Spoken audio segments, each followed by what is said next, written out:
Hello, and welcome back to the Design Plus podcast. Today, we're going to talk about potential. Potential in our careers, in our businesses, potential in the eyes of others, how we're being perceived.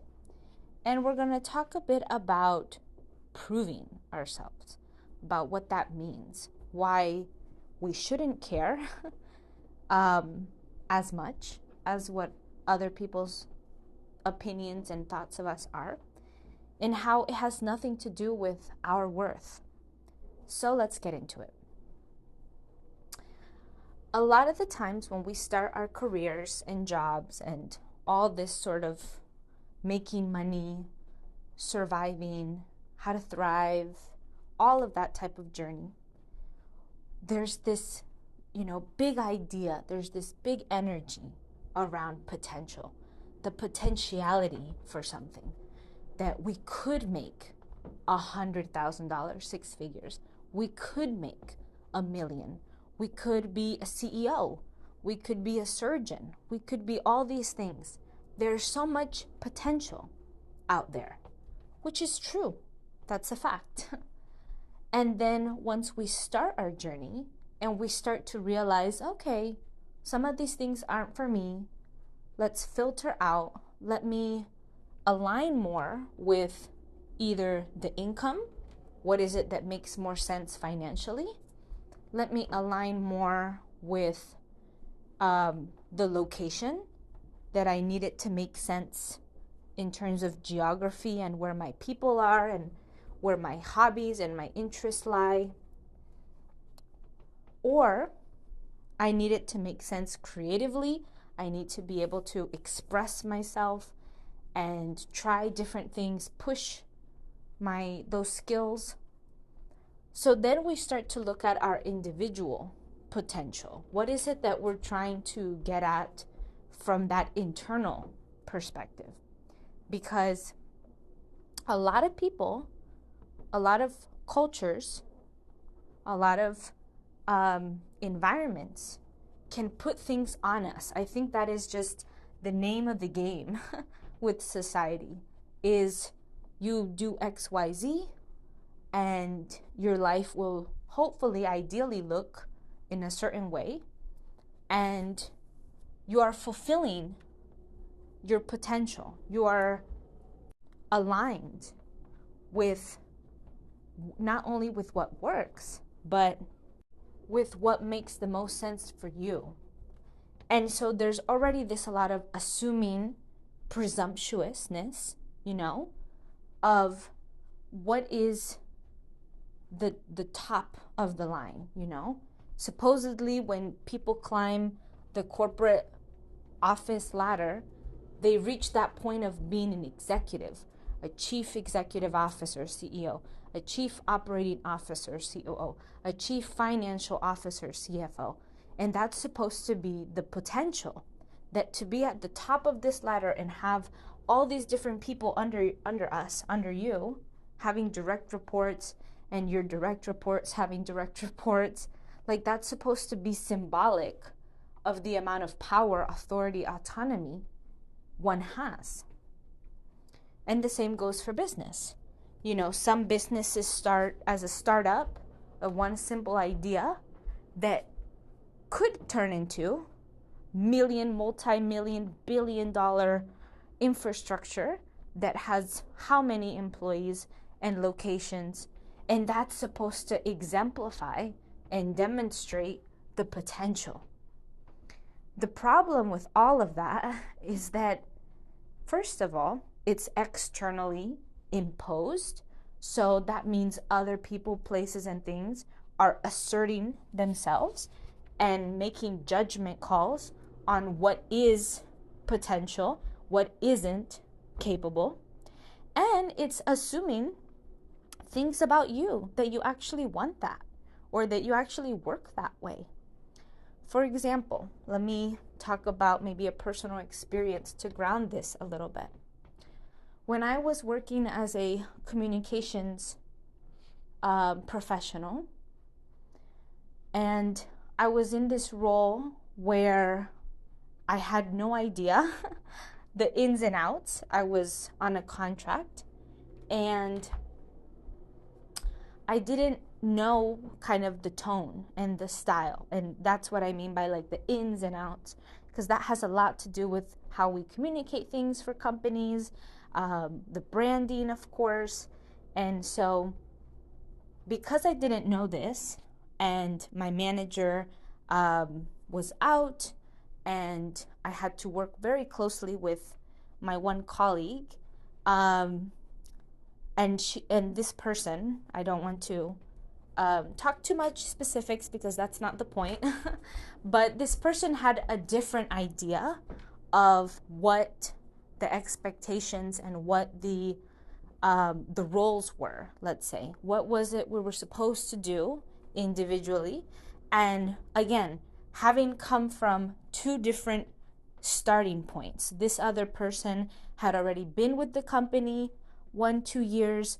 They had, we can say, the privilege or the opportunity to work closely with the manager and be able to learn on hand, and have their time, taken their time with this job, with this role.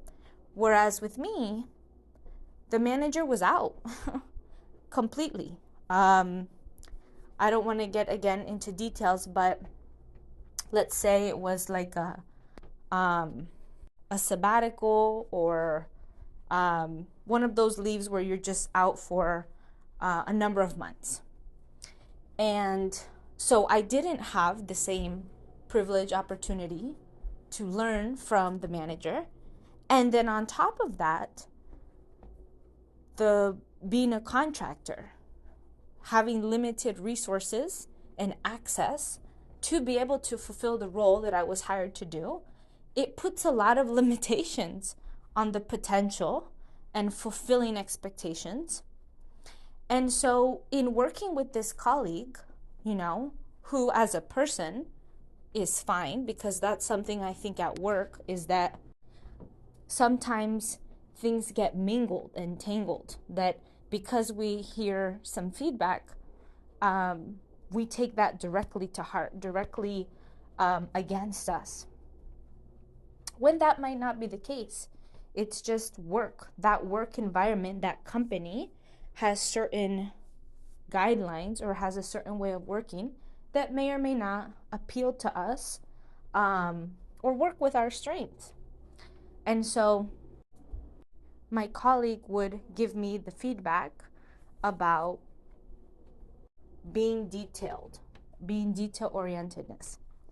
And first, I should also say, the way we use words at work and in general, but sometimes what we think we're saying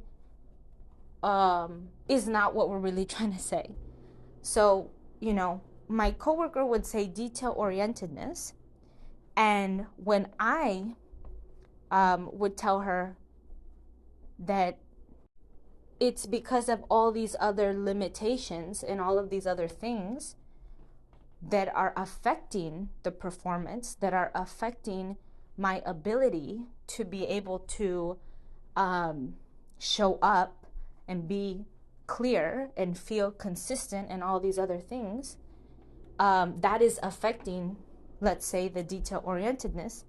For me, it wasn't about being detail orientedness, which was the word that they chose. For me, it was all of the different changes. It was the frustration of the situation. It was the lack of instruction and lack of morale, of support. So this is important when talking about potential, because someone might hear, I could have taken that. Number one, I could have taken that to heart, and I would have diminished, devalued the capacity and capabilities that I already have. And I would have maybe had less morale. It would have continued to decrease my wanting to be in that job and work there with them or whatever. And then two, that word or those words are more of a reflection on that person who has said it and not us listening. Because that means that whatever that they just said is either up to their knowledge, like up until their understanding of the situation, that's what they see. That's what they understand. That's what they filtered. And maybe that's as far as they've been able to see, because, the third element to all of this is building those soft skills, that empathy, clear communication, being able to put ourselves in another person's shoes at work, in our business, in our relationships, and be able to understand a little bit more so that we have a broader vision of what the situation is. So I could have internalized that, and it could have put a damper, diminished my sense of potential or my ability to reach for more in that job because of how I was perceived, because of how this person was communicating to me where they thought I was with potential. But potential is very fluid and ever-changing, because I can say that 10 years ago, I wouldn't have thought that I would be in this position now. Having an online business, having been a professional job hopper for 10 plus years, having been a freelancer, having worked with a global audience, people internationally, I wouldn't have guessed that that was my potential, that that was where my trajectory was going.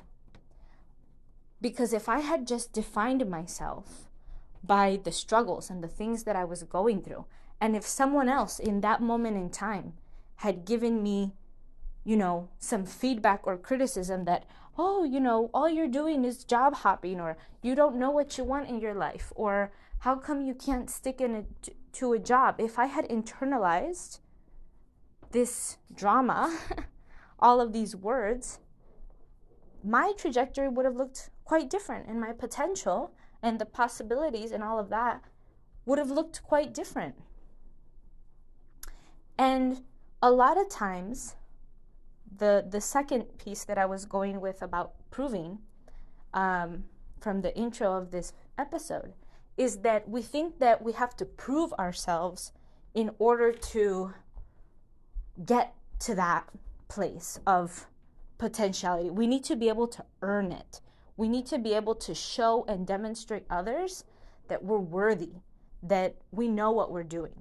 When first and foremost, I really like to talk about nature and the environment and all of that, because we are part of that ecosystem. We're not just, weird beings walking around on a rock. We are part of nature.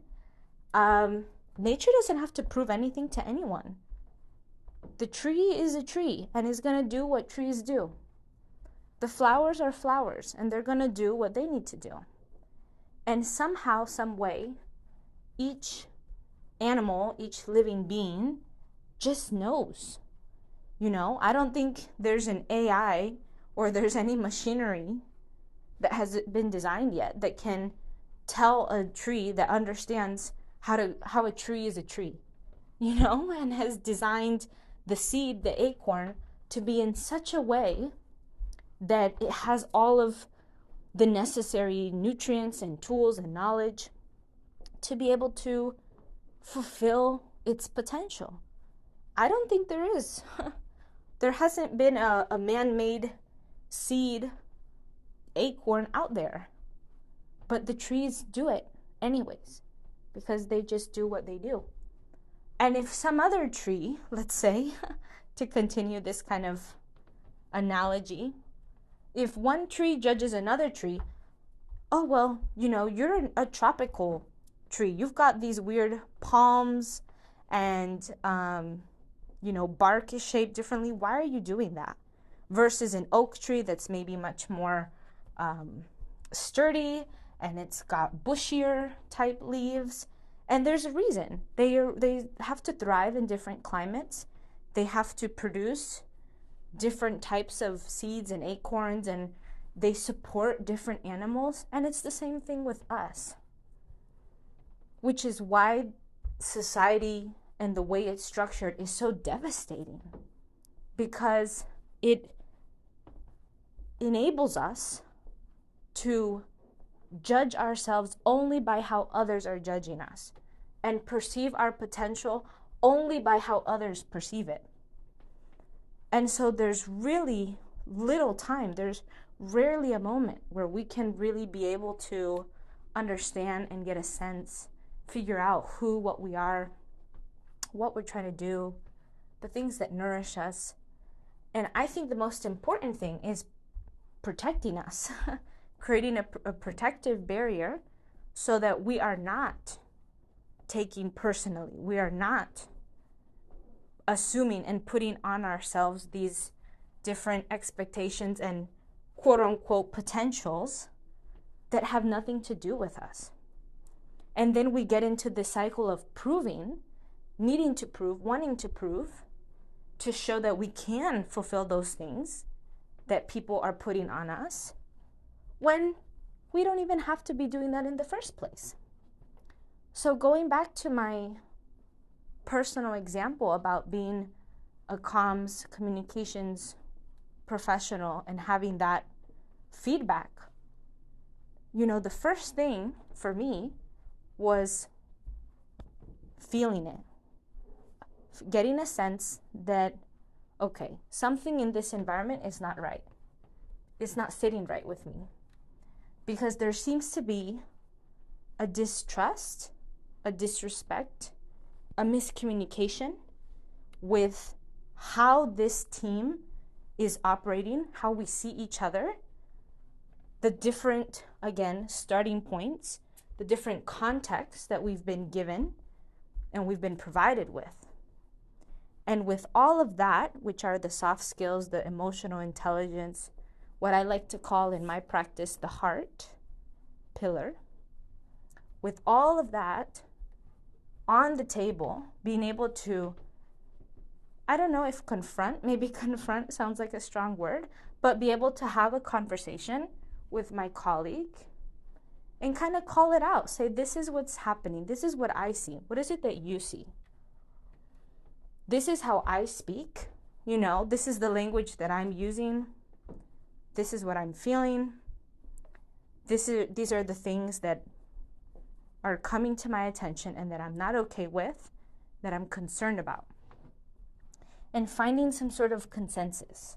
And if there's not, then even if you have that conversation like I did with your manager or your coworker or even your loved one, whoever it is in your life, that you're getting the feeling that there's pressure being put on you, there's quote unquote potential, and you're feeling like, I don't want to prove myself, but I'm getting put in this box where I'm gonna have to change and shape and adjust myself in order to fit their image of me and reach some hypothetical potential that has nothing to do with you. Then after you have that conversation with them and you feel that nothing has really solidified, it's really not going to end in a positive situation or a place where there could be some growth, then you either let that go, quit that job, let go of that relationship. You try to work it out, maybe. Option 2, plan B, work it out for a little bit temporarily. Or 3, you stay and you try to comply and conform and change yourself, which is what gets us, I think, into a lot of harm, a lot of hurt, because we're sticking to something that's unnatural for us, that's unhelpful. And it's unfortunate that sometimes the colleague, the manager, if you're in business, whatever the case may be, it's sad how the other person can't see us or can't appreciate. But first of all, it's not their job. Each one of our jobs is to first honor and understand and heal ourselves and really be able to distill and filter out what it is that we actually want to be doing, what's actually what serves us, and be able to make the hard decisions of letting people go, letting places go, all of that. And then secondly, being able to communicate and stand strong, stand grounded in ourselves. So that as we are understanding ourselves more and as things are pieced together and we're in our jobs, we're in our businesses, in these places that, okay, something's rubbing the wrong way or this isn't working, you can communicate that and be clear about it. And then, of course, we would love for other people to understand us and respect us.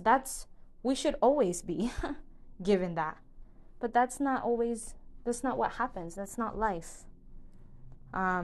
Because everybody's kind of in their own bubble.